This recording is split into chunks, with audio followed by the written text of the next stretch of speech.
What is up, guys? It's KoyanagiEdits here, and today I'm going to be giving out a free motion track template for Black Ops 2 NukeTown. I know it's kind of late, but I'm actually having a new start, and this is the motion track. I'm going to be using this for the Vade Lingo project that I'm going to be doing. It's where I did this, I'm working on a lot of 3D animations, as you can tell. Right here, that's a 3D animation. I'm doing side flips and stuff. That's a side flip, and then there's freeze animation. This is breakdancing. I love to breakdance in real life.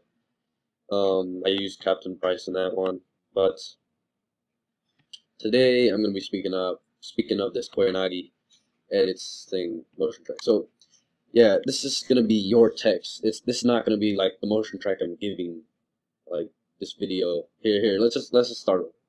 This is the motion track I'm gonna be giving to you. But you are going to be able to edit the text to make it your text and how you want it. So yeah, I made the text very reflective, bold. I think it looks pretty nice. And that is the motion track for you guys.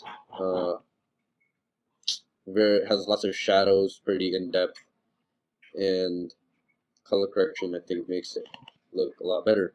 So the Cinema 4D, this is what you need. Cinema 4D R14. First off, you need Cinema 4D R14.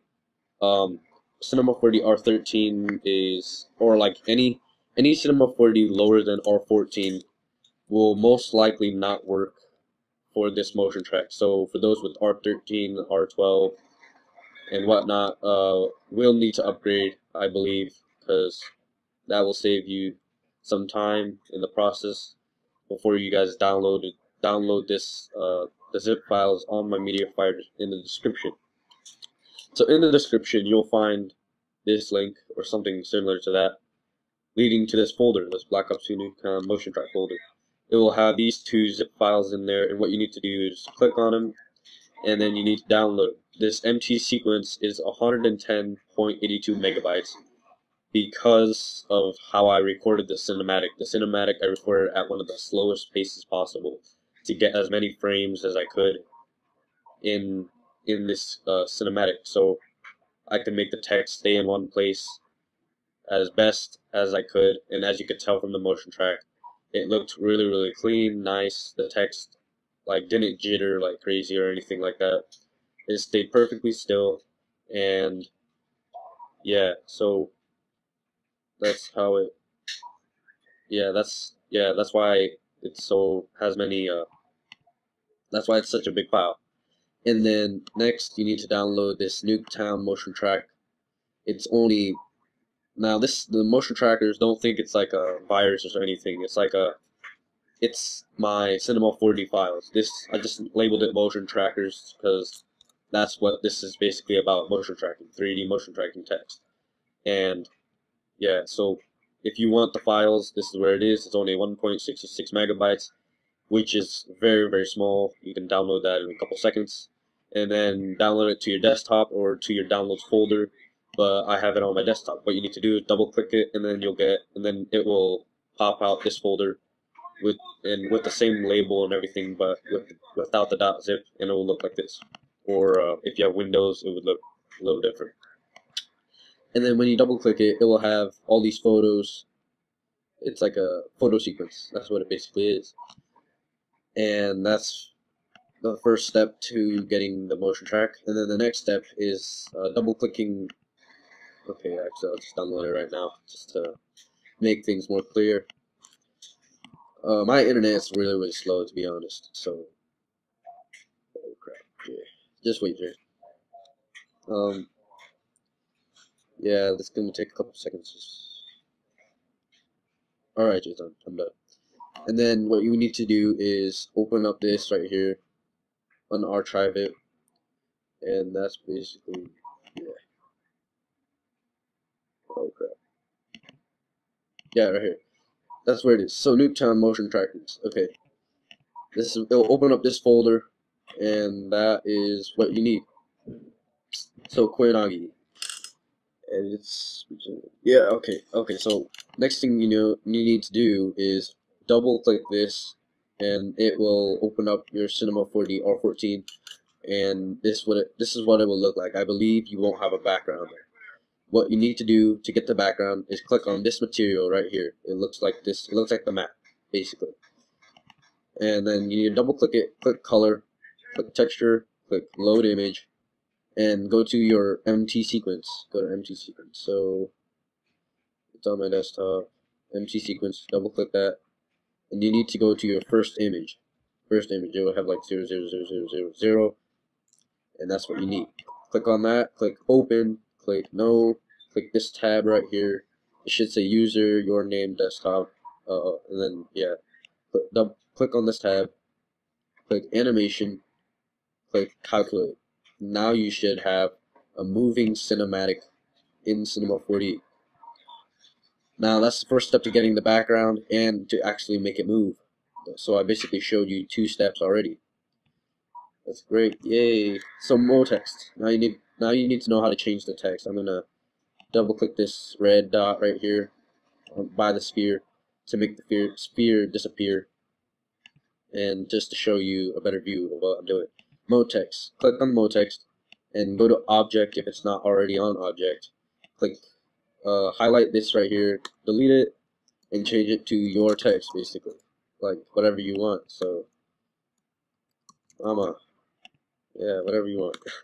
I don't know, just change it to whatever you want, your text, and then that's how you change the text, basically. Now for textures, I already have a few textures right there. I think gold and black look pretty good on it. And then yeah, and then the reason why I have the sphere in here is because according to Phase Ninjas, it's a skybox. I believe that's what he calls it. A skybox gives the text a very reflective look, makes it look very awesome. And as you can tell on the video, let's see, I'll show you the video again. Let's see. Okay, right there. See, as you can tell, well, the CC kind of makes it a little bit too bright, but let's see if I can get it. See right there, there's kind of, I don't know if you guys can see it, but it shows the grass reflecting on this screen. And then if you, it's like all, yeah, it's just very, very reflective looking. That's what this sphere skybox does.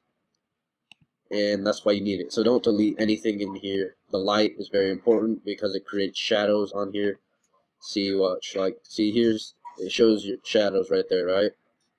That's the shadows. Now watch. If I take off the light, there's no shadows whatsoever, making it look really unrealistic. And thank you. Sorry, that was my dad, but yeah, that just makes it look unrealistic if it doesn't have shadows in it. So you need shadows. So that is why you need a light, sphere, and all that stuff. This will already be in the motion track, and yeah. So now you need to go to render settings. I've already talked about how to get the background, how to make it animate, and how to change your text. Now you need render settings. Output. Width is 1280, height 720. That's like HD settings. It's not the super HD settings, but that's the settings I go to. Resolution 72, frame rate is 30. You can go to 60, but I don't think it's necessary. Frame range should be preview if it's not already on it. Preview range, and just in case, sometimes it's all the way down to like frame 90 right here. So like it'll be at like frame 90. And what you need to do is go all the way back up to like, I think that's what it was. Yeah, and then you need to scroll this all the way up, and then you will have your full preview range. So I'm hoping none of you guys like got off my video by now, but I know I'm kind of boring, but if you guys really want to be a successful editor on YouTube and just get out there, I think following this motion track tutorial would show you a little something, I guess. I'm not sure. So what you need to do is go to save file right here, and then click on this 3 dots, label it whatever you want, save it to your desktop, and yeah, save it. And then format should be QuickTime Movie. That's like the highest quality or something like that.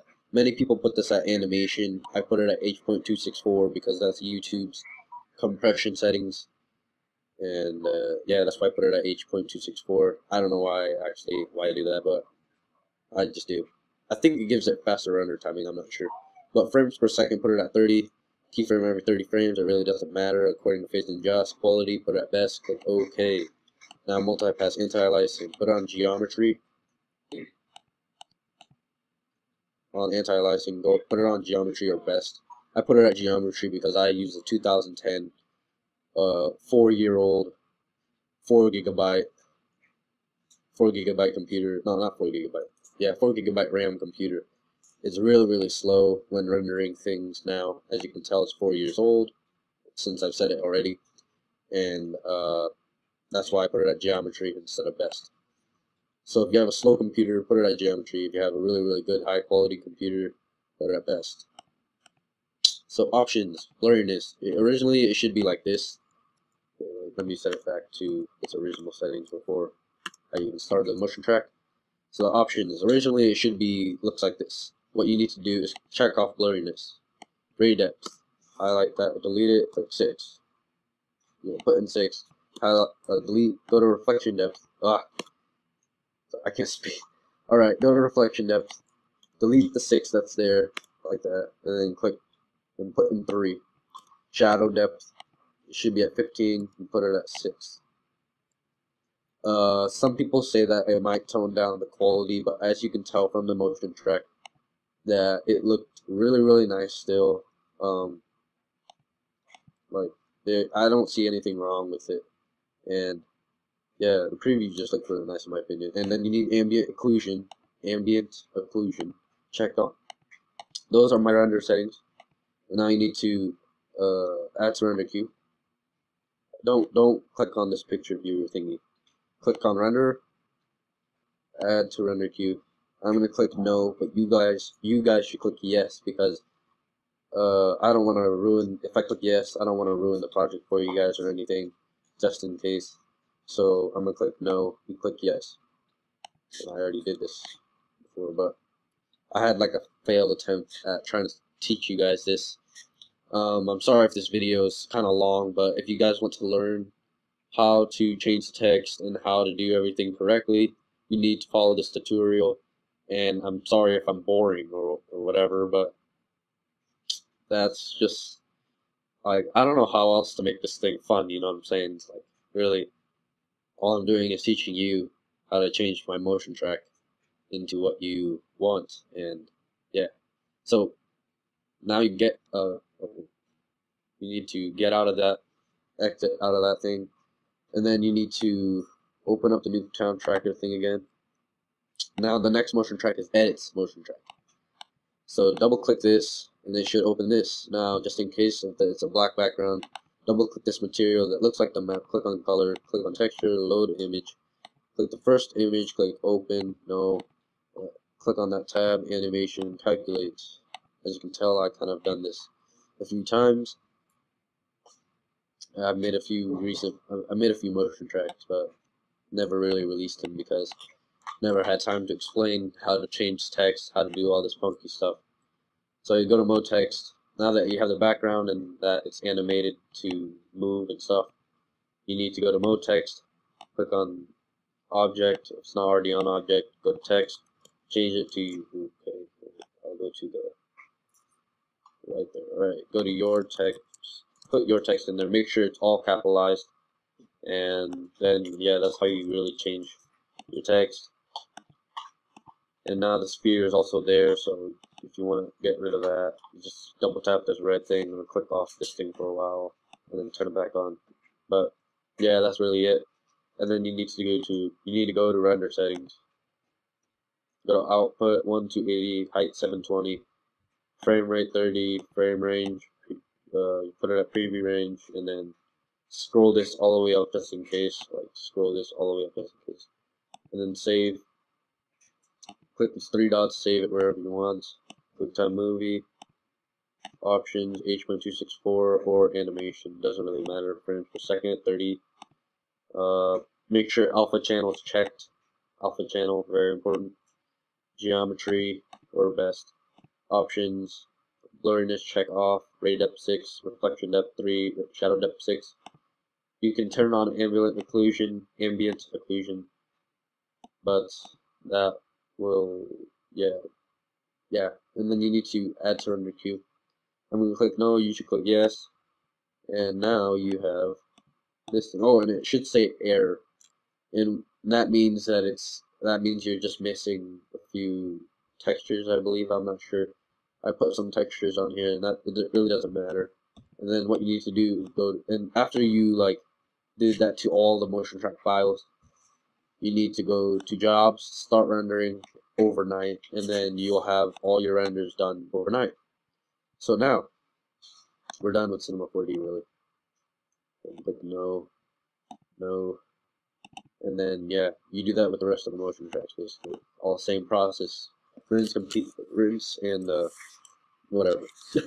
Fail. And then NukeTown. Okay, so actually, let's see. Final motion track parts.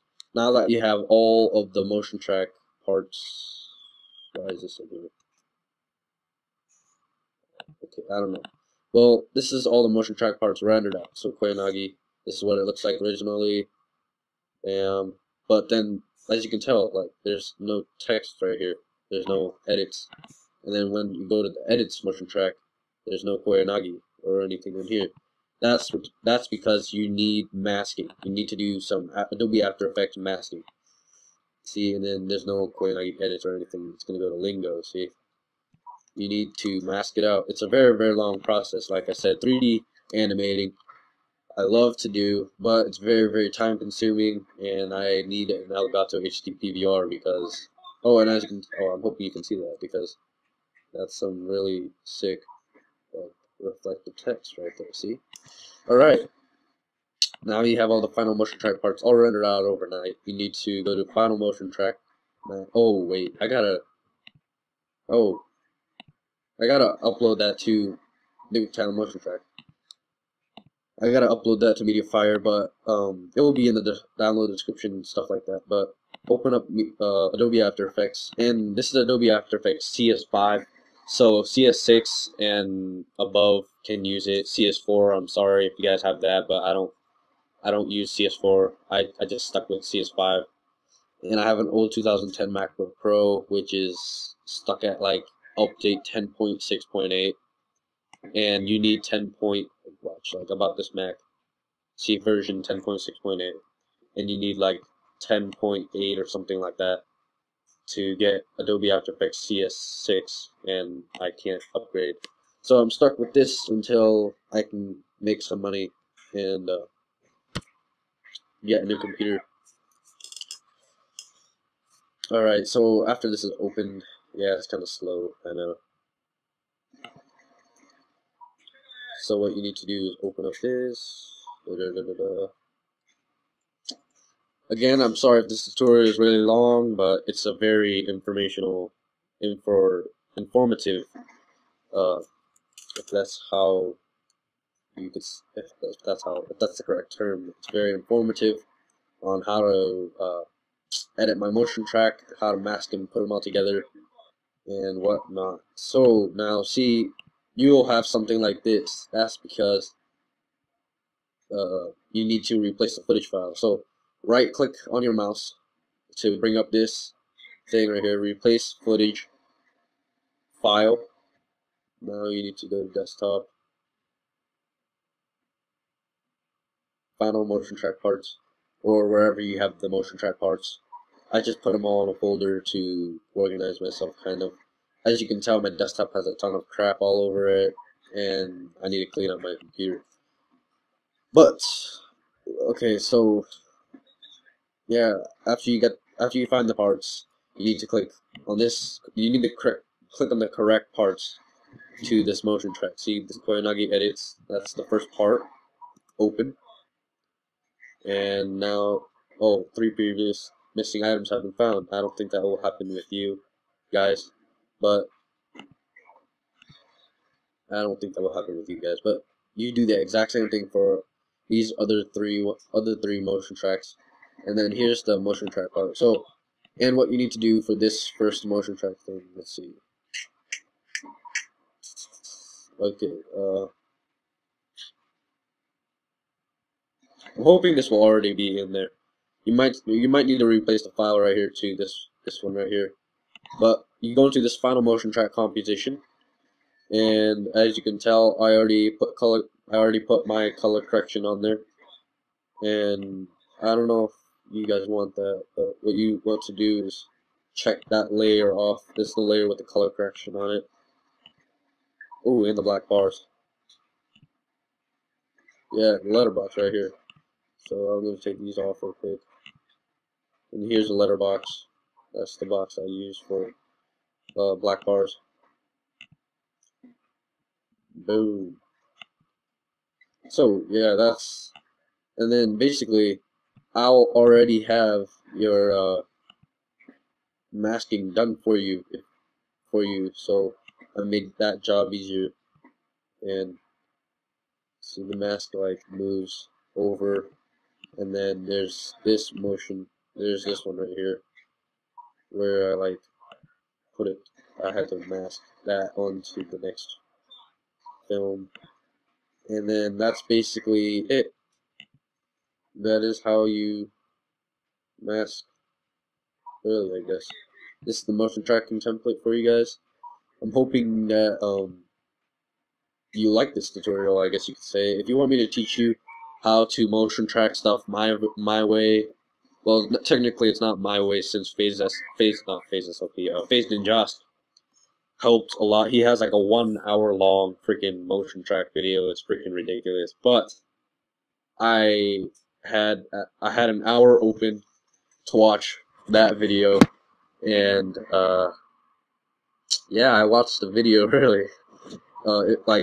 If I want to learn something, if you guys want to learn something, you need to watch a tutorial. You can't skip around. If you skip around, you might miss like important details. And I'm pretty sure if people in the comments type like a situation that they can't figure out, it's obvious that they didn't watch my video the whole way, or they skipped parts. And I'm hoping you guys learned a little something from this, I guess. I'm not sure.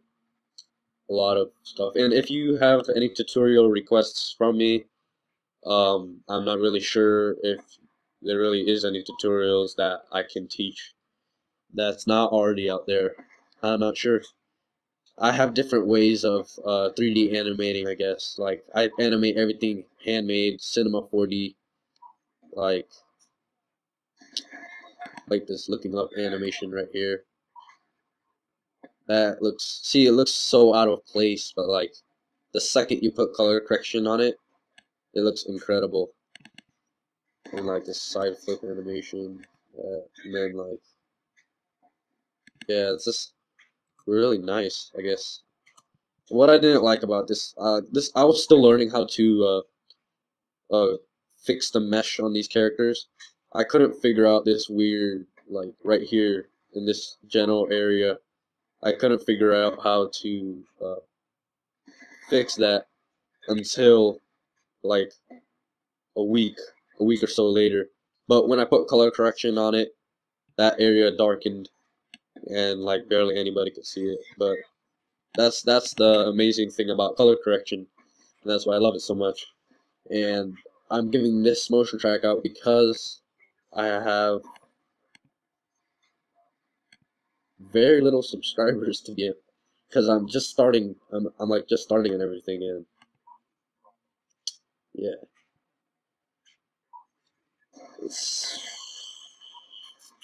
I'm just starting and everything. So this is my website and all that stuff. See, I have 6 subscribers and 7 views. I have like literally nothing on there, and I'm trying to win some Elgato giveaways because I can't seem to afford one right now. And these are just some incredible people that you guys should check out. I also do GFX, like, you know, graphics and stuff like that. But yeah, I just do GFX and stuff like that, and I think it's pretty good. I honestly think I did a really good job on this.